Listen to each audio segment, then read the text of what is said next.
Namaste, dear listeners. Welcome to the IWA channel Astro In with Abhi, Oneness in Astrology and Spirituality, bringing in awareness by Abhi. If you are new onto this channel, please make sure that you subscribe, hit on the subscribe button. I'm just going to go straight into it. So, it seems like there's a huge debate as to what actually yoga is or what yoga is actually.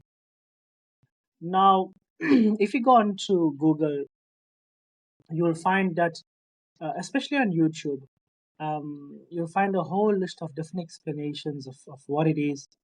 And I'm here to iron it out based on my awareness, Bobby, based on my view or my experience.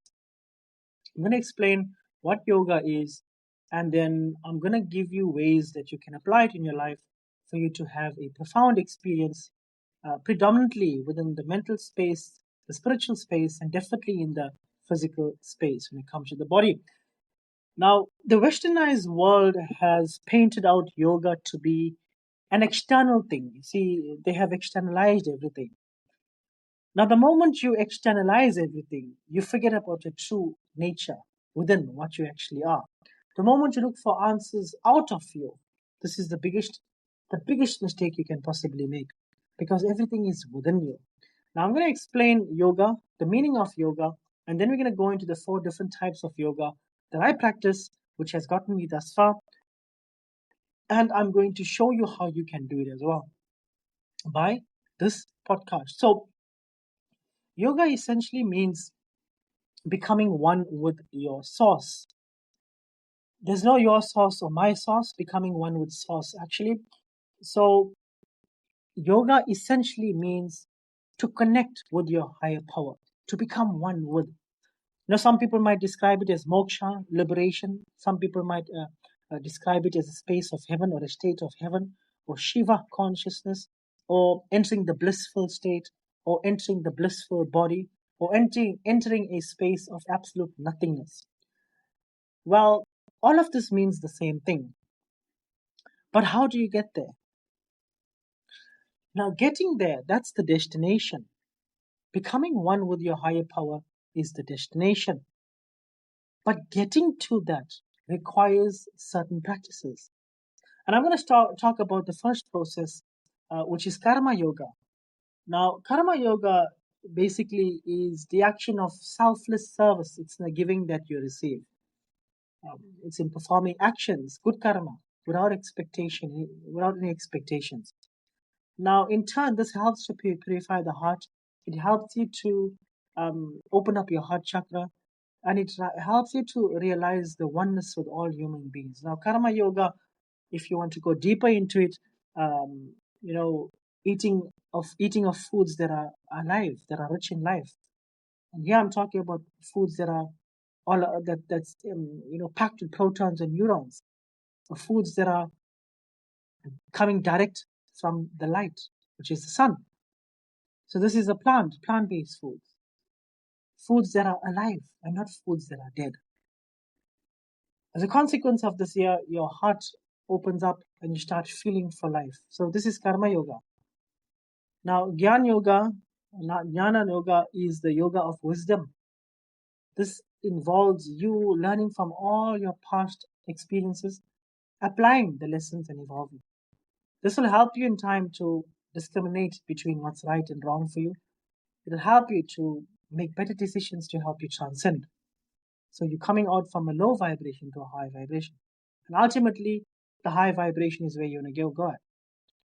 Now, the third yoga, now this one here is the karma yoga. This is the kriya yoga, or some people call it the raja yoga.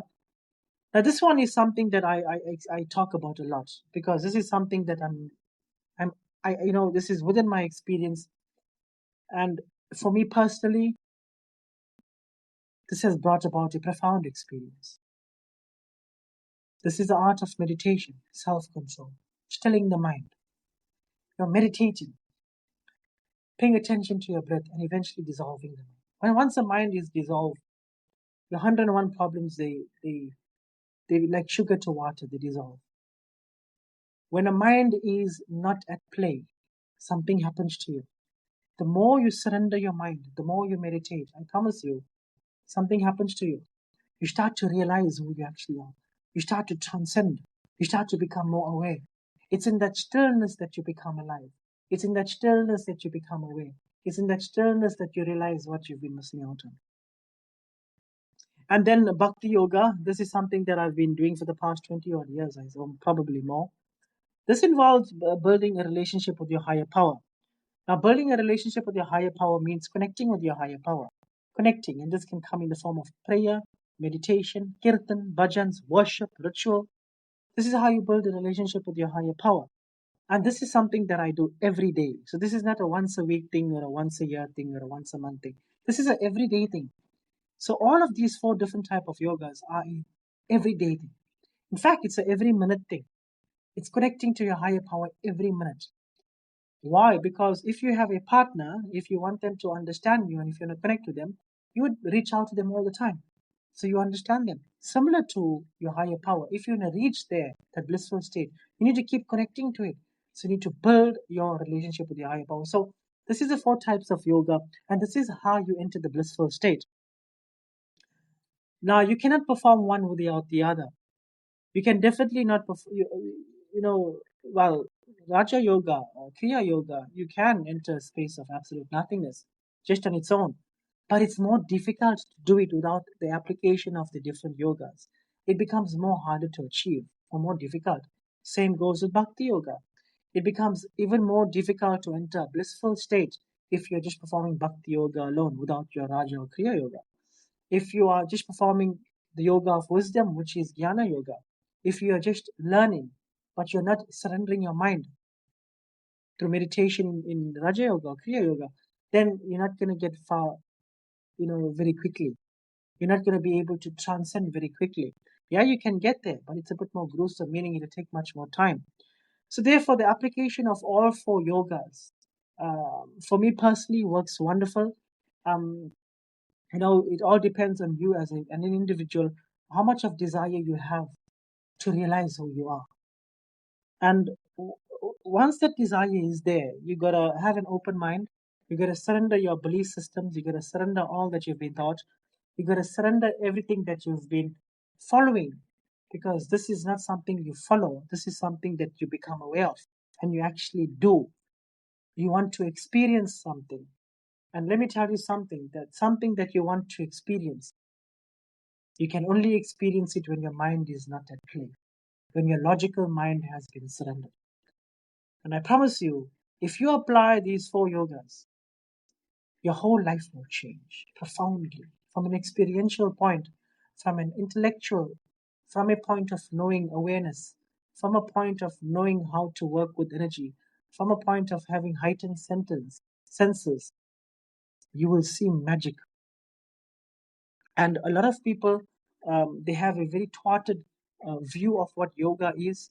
In fact, some religions, they teach their disciples not to do any kind of yoga.